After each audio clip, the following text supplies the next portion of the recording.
So neo-westerns seem to be all the craze at the moment, combining new themes, settings and topics with the timeless tropes and conventions of old-school westerns. But what are the best neo-westerns of all time? Well, today let's find out by counting down the top 10 modern westerns based on their current IMDB scores.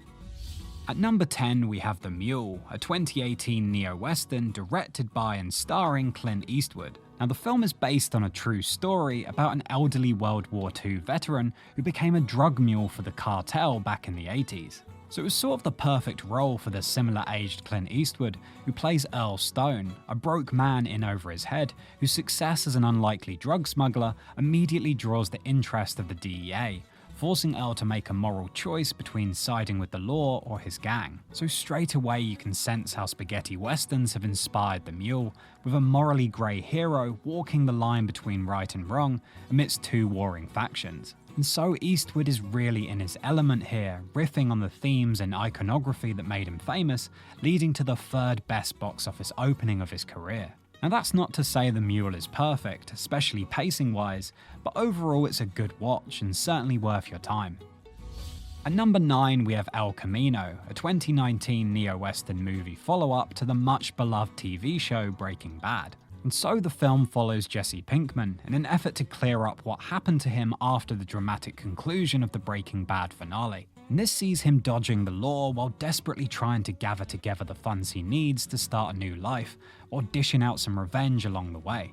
Now it's often been discussed how Breaking Bad took a lot of inspiration from the Western genre, but in El Camino, creator Vince Gilligan puts these themes and tropes center stage as we follow a capable anti-hero desperately trying to escape his dark past by any means necessary. In fact, the director was so keen on paying homage to the likes of Sergio Leone and his Dollars trilogy that he actually wanted to film the movie in CinemaScope, and even used the good, the bad and the ugly as a reference point for some of the action scenes.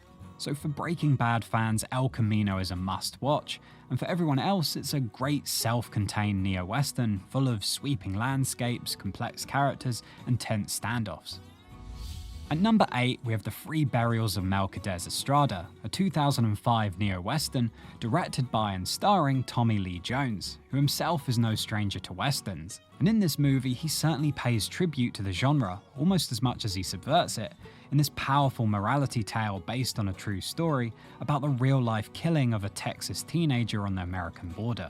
And so in the film, Jones plays a local ranch foreman who kidnaps a border patrolman in order to dig up the body of his recently killed best friend, so that he can bury him properly in his hometown in Mexico. So on the surface, the movie looks like a western through and through, but it also shares a lot of their moral complexities as well, with no clear heroes or villains, all hoping to find some kind of redemption or closure. And this won the movie a whole heap of awards and nominations at the time, and further established Jones as a talented actor, but also a great director, who later went on to direct another brilliant western called The Homesman.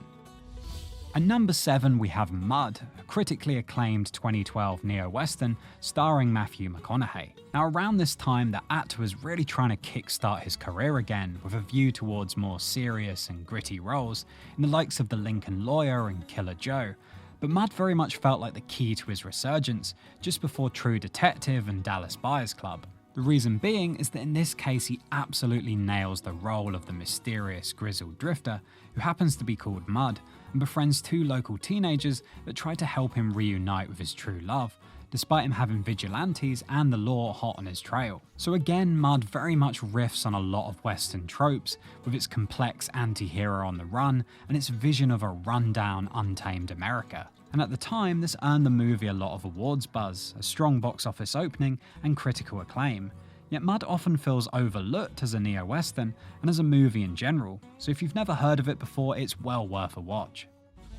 At number 6 we have Sicario, a 2015 neo-western written by Taylor Sheridan, which is actually a name you'll hear mentioned a lot in this list. Now on the face of it, Sicario might not seem like much of a neo-western, and to be fair it is more of a crime thriller first and foremost, but all the DNA is still there, just below the surface. For instance, it paints a vision of a lawless America filled with deeply flawed, morally grey characters, all swirling around a principled FBI agent who's enlisted by a government task force to bring down a brutal Mexican gang. And the result is a tense, tightly wound thriller with memorable characters and performances, especially from Emily Blunt, which resulted in numerous Oscar nominations. And as far as neo-westerns go, it really gave the subgenre a shot in the arm, becoming the first movie of a trilogy of films by Taylor Sheridan that sought to portray the realities of the modern-day American frontier. So all in all, Sicario is genuinely a movie well worth checking out. At number 5, we have Hell or High Water, a 2016 neo-western written again by Taylor Sheridan, which is actually the second entry in his neo-western trilogy after Sicario. And although Hell or High Water is probably a lighter, more hopeful film, it's no less thrilling, with plenty of action and high-tension moments throughout, which are made all the more meaningful by the outstanding performances of Chris Pine and Ben Foster. And in the movie, they play brothers who decide to rob a series of banks in order to raise funds to save their family ranch, which in turn sets a determined Texas Ranger on their trail, played by Jeff Bridges. And upon its release, it was showered in award nominations and even shortlisted in the Best Picture category at the Oscars. And a big reason for its success was the way in which it paid homage to classic westerns, while also updating and subverting many of their tropes and traditions by exploring them in a more contemporary setting with more relatable modern-day characters, essentially laying down the blueprint of what makes a good modern western. At number 4, we have Brokeback Mountain, a 2005 neo-western romance starring Jake Gyllenhaal and the late great Heath Ledger. Now, I imagine this film needs no introduction, given the controversy it caused upon its release, and although it lacks the action and stakes of other movies on this list, it's hard to think of a neo-western that pushed the boundaries of the genre more than this one. Exploring themes of forbidden love and cowboy culture, Brokeback Mountain follows two ranch hands who are forced to navigate their feelings and family commitments after the pair get embroiled in an unexpected romance while camping in the mountains. Now, it's one thing to tell this story, but to do it in a way that doesn't feel politicized or cheap is the real achievement, delivering a gripping, emotional love story set against some of the most breathtaking cinematography that the Western genre has ever seen. And although it was ultimately snubbed for Best Picture at the Oscars, it's still one of the most critically acclaimed movies ever made, and probably the most famous neo-western even to this day. At number 3, we have Wind River, a 2017 neo-western written and directed by Taylor Sheridan, capping off his modern frontier trilogy. And much like the previous entries, Wind River explores another area of untamed America in the snowy hills of Wyoming, where a veteran hunter is enlisted to help an FBI agent investigate the murder of a young woman on a Native American reservation.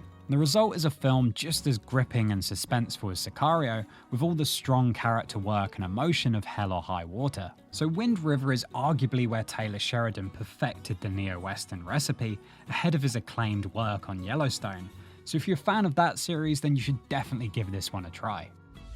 At number 2, we have Logan, a 2017 superhero neo-western starring Hugh Jackman in what was essentially a cinematic swan song for the X-Men character of Wolverine. Now, straight off the bat, Logan is notable in that it expands the boundaries of what can be considered a neo-western, given its superhero roots. However, Logan wears its inspiration on its sleeve, framing Logan as a weary loner in a lawless America, tasked with escorting a young girl to safety away from deadly bounty hunters. And what really works about this story is that it's very self-contained, requiring little knowledge of the character or the overall franchise to enjoy it, thanks to its classic tale and timeless themes. And funnily enough, when asked about his inspirations, director James Mangold cited Shane, The Cowboys, and Unforgiven as movies that shaped Logan.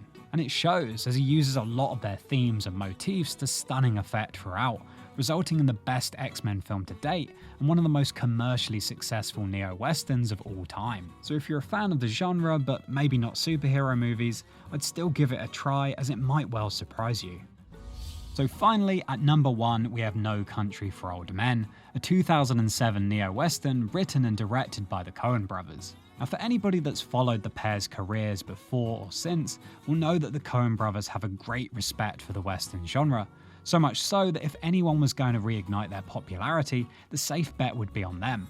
And they came pretty close with this adaptation of a Cormac McCarthy novel, telling the story of a hunter who stumbles upon a drug deal gone wrong and more than $2 million in cash, which he decides to steal, putting him right in the crosshairs of a ruthless killer. And through this story, No Country for Old Men manages to weave together different elements of westerns, thrillers, and noirs to create a totally different kind of neo-western. And so, upon its release, No Country for Old Men became an instant classic and won multiple Academy Awards, essentially paving the way for many of the neo-westerns on this list, which quite honestly might never have been made if not for its resounding critical and commercial success. So when it comes to the best modern western of all time, it's hard to think of a more deserving winner than No Country for Old Men. But let me know below, what's your all-time favourite neo-western and why? And if you enjoyed this video, you might also want to check out this one right here.